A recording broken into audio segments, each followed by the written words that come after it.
മുടി മുറിച്ചുകൊണ്ടുള്ള ആശമാരുടെ സമര പ്രതിഷേധം ഇപ്പോൾ നമുക്ക് കാണാൻ കഴിയും. തിരുവനന്തപുരം സെക്രട്ടേറിയറ്റ് പടിക്കൽ 50 ദിവസമായി പിന്നിടുന്ന ആശമാരുടെ സമരത്തിൽ മുടി മുറിച്ചുള്ള പ്രതിഷേധം നടക്കുകയാണ്.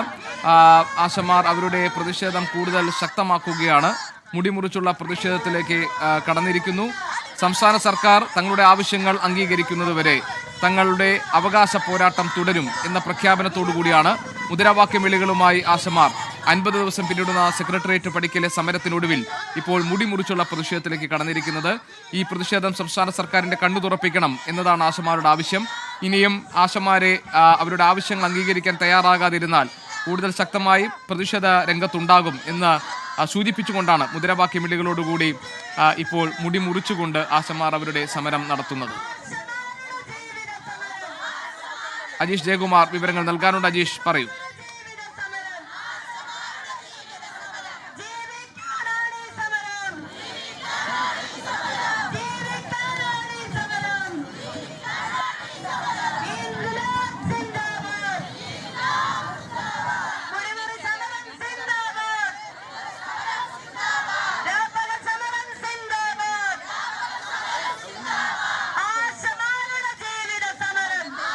തല മുണ്ടനം ചെയ്തുകൊണ്ടുള്ള പ്രതിഷേധം കൂടി കാണുന്നുണ്ട്.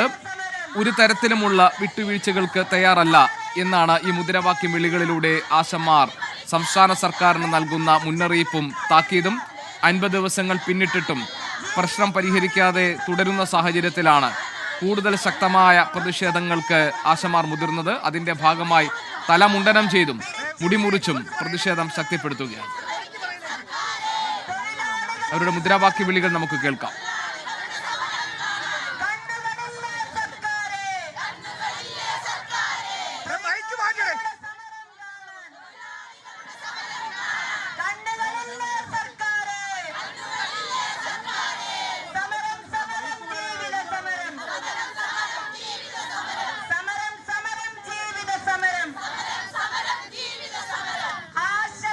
അവർ സമരം ഘട്ടത്തിൽ മുടിമുറി ആശമാർ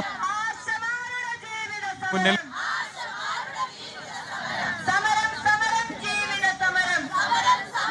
മുടിമുറിച്ചുള്ള പ്രതിഷേധം ആണ് നമ്മളിപ്പോൾ കണ്ടുകൊണ്ടിരിക്കുന്നത്. ആശമാർ സെക്രട്ടേറിയറ്റ് പടിക്കൽ നടത്തുന്ന 50 ദിവസം നീണ്ട പ്രതിഷേധ പരിപാടികൾക്കൊടുവിൽ അവർ മുടിമുറിച്ച് പ്രതിഷേധം ശക്തമാക്കുന്നു. തല മുണ്ടനം ചെയ്യുന്ന ആശമാരെയും നമുക്ക് ഈ കൂട്ടത്തിൽ കാണാം. സംസ്ഥാന സർക്കാർ പ്രശ്നം പരിഹരിക്കാതെ സമരരംഗത്ത് നിന്ന് പിന്മാറില്ല എന്ന് ആർജവത്തോടെ ഉറച്ച ശബ്ദത്തിൽ ആശമാർ പ്രഖ്യാപിക്കുകയാണ്. അതാണ് മുദ്രാവാക്യം വിളികളിലൂടെ ഇപ്പോൾ നമ്മൾ മുഴങ്ങിക്കേൾക്കുന്നത്. ഈ പെരുന്നാൾ ദിനത്തിൽ ആശമാർ അവരുടെ സമരം കൂടുതൽ ശക്തമാക്കുകയാണ്. വിശുദ്ധ ദിനത്തിൽ അവകാശ പോരാട്ടം ശക്തമാക്കാനുള്ള തീരുമാനം ആശമാർ എടുക്കുകയായിരുന്നു. അതിന്റെ ഭാഗമായി മുടിമുറിച്ചും തല മുണ്ടനം ചെയ്തുമൊക്കെ ആശമാർ അവരുടെ പ്രതിഷേധം കൂടുതൽ ശക്തമായി പ്രകടിപ്പിക്കുന്നു എന്നതാണ് തിരുവനന്തപുരം സെക്രട്ടേറിയറ്റിന് മുന്നിൽ നിന്ന് വരുന്ന കാഴ്ച.